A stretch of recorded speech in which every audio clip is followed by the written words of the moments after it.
Good morning student, class 12। तो ध्यान देंगे, मंडे से आपका एग्ज़ाम होना है, तैयारी आपको करना ही करना है। अब तक जो टॉपिक हम पढ़ाए हैं वो है पी ब्लॉक के तत्व, डी ब्लॉक के तत्व, है ना। डी ब्लॉक कोऑर्डिनेशन कंपाउंड, फिर आपको पढ़ाया गया विलयन, और फिर पढ़ाया गया रासायनिक बलगतकी, है ना, वैद्युत रसायन। तो वैद्युत रसायन और पृष्ठ रसायन से या रासायनिक बलगतकी से, जैसा कि पृष्ठ रसायन चैप्टर इस समय चल रहा है, तो वैद्युत रसायन, रासायनिक बलगतकी और पृष्ठ रसायन से कोई क्वेश्चन टेस्ट में नहीं।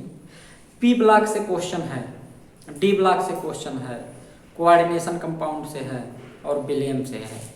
तो जैसे ध्यान देंगे कि पी ब्लॉक में अम्लीयता का निर्धारण आप लोग पढ़ेंगे। अम्लीयता, जैसे अम्लीयता क्या होता है, धातुओं के ऑक्साइड क्षारीय होते हैं और अधातुओं के ऑक्साइड अम्लीय होते हैं। तो धातु क्या है, जैसे लिथियम है, सोडियम है, पोटेशियम है, रुबिडियम है, यानी वर्ग में ऊपर से नीचे जाने पर ऑक्साइड, जैसे Li2O, Na2O, Na2O, K2O, Rb2O, माने lithium oxide, sodium oxide, potassium oxide, इनकी क्षारीयता बढ़ती है और बाएं से दाएं जाने पर अम्लीयता बढ़ता है। बाएं से दाएं, जैसे लिथियम के बाद बेरिलियम है, बोरान है, कार्बन है, नाइट्रोजन है, इनके ऑक्साइड माने BeO, B2O3, CO2, N2O5, है ना, ये सब ऑक्साइड हैं। तो बाएं से दाएं जाने पर अम्लीयता बढ़ता है। जैसे इसमें नाइट्रोजन पेंटाऑक्साइड ज्यादा अम्लीय है। इसमें से एक क्वेश्चन आपको है, पी ब्लॉक, है ना, पी ब्लॉक तत्वों के लक्षण लिखिए, है ना। पी ब्लॉक तत्वों के लक्षण के बारे में आप लोग क्या जानते हो, समझ रहे हो। तो वे तत्व जिनके अंतिम इलेक्ट्रॉन पी सब सेल में प्रवेश करते हैं पी ब्लॉक के तत्व कहलाते हैं। ये परिवर्ती संयोजकता तथा ऑक्सीकरण संख्या व्यक्त करते हैं, है ना। ये सहसंयोजी यौगिक बनाते हैं। तो ये सब क्वेश्चन आपके लिए इम्पोर्टेंट है। नाइट्रिक अम्ल, नाइट्रिक अम्ल बहुत ही इम्पोर्टेंट है आपकी परीक्षा के लिए। KMnO4 डी ब्लॉक में चले जाओ, पोटेशियम पर मैग्नेट है। IUPAC नाम है, उपसहसंयोजी यौगिकों में पढ़ाया गया है, IUPAC नाम है ना। जैसे K4FeCl6, K4FeCl6 IUPAC नाम दिया जाए तो आप नाम क्या बताएंगे, या CuNH3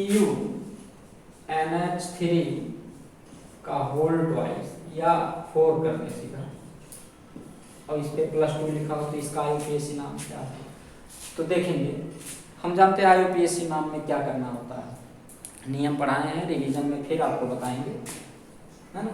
डी ब्लॉक तत्वों के लक्षण क्या हैं, वे तत्व जिनके अंतिम इलेक्ट्रॉन डी सब सेल में प्रवेश करते हैं, परिवर्ती ऑक्सीकरण संख्या व्यक्त करते हैं, परिवर्ती संयोजकता व्यक्त करते हैं, अधिकांश तत्वों प्रेरकीय गुण व्यक्त करते हैं। मतलब डी ब्लॉक तत्वों के लक्षण आपको पढ़ना ही पढ़ना है।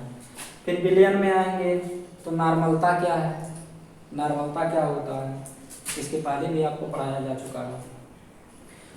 विलयन के अणुसंख्य गुण क्या होते हैं, कोलिगेटिव प्रॉपर्टी ऑफ सॉल्यूशन क्या है, विलयन के अणुसंख्य गुण आप लोग पढ़ेंगे, निश्चित पढ़ेंगे। तो नाइट्रिक अम्ल बनाना, सल्फ्यूरिक अम्ल बनाना, है ना। तो विलयन की नॉर्मलता, अणुसंख्य गुण पढ़ाया जा चुका है। तो हम चाहते हैं कि जो भी लेक्चर आज का है, जो भी सुन रहे हैं, इस पे आप काम करोगे परीक्षा की तैयारी के लिए, है ना। ये सब बताते नहीं हम आपको, लेकिन यह है कि क्लास में आपसे हमारा मुलाकात हो नहीं पा रहा, ऑफलाइन क्लास नहीं है, तो इसके लिए आप लोग भाग रहे हो पढ़ाई से। और जैसे ही विद्यालय खुलेगा एक एक टॉपिक आपको रिवीजन करवाया जाएगा। और वे स्टूडेंट जो होमवर्क नहीं कर रहे हैं या हमसे दूर हैं और काम चोरी कर रहे हैं, उनके लिए तो भाई दिक्कत आएगा ही आएगा। तो मान के चलिए इतना होमवर्क देंगे कि ऐसे तो होमवर्क आप लोग करते ही नहीं हैं, केवल टोटल समय वैसे ही बिता दे रहे हो। फिलहाल टेस्ट में देखते हैं कौन कितना प्रेजेंटी है, कौन कैसा क्वेश्चन कर रहा है। और 12th के स्टूडेंट जो कि बोर्ड में एग्ज़ाम में बैठना है, बोर्ड में एग्ज़ाम में ही नहीं बल्कि आपको आगे पढ़ना है और अपनी पढ़ाई द्वारा कुछ करना है, तो इसके लिए आप अपने भविष्य की चिंता आप स्वयं करो, है ना। बाकी पढ़ाई में कहीं कोई दिक्कत है, कहीं कोई टॉपिक नहीं समझ में आ रहा है, तो आप तुरंत कमेंट बॉक्स में तुरंत डाल दो या ग्रुप में डाल दो कि हाँ ये चीज़ हमें नहीं समझ में आ रहा है, तो निश्चित रूप से आपको बताया जाएगा, समय दिया जाएगा। ऐसा नहीं है कि आप पूछोगे और आपको बताया नहीं जाएगा। तो इसलिए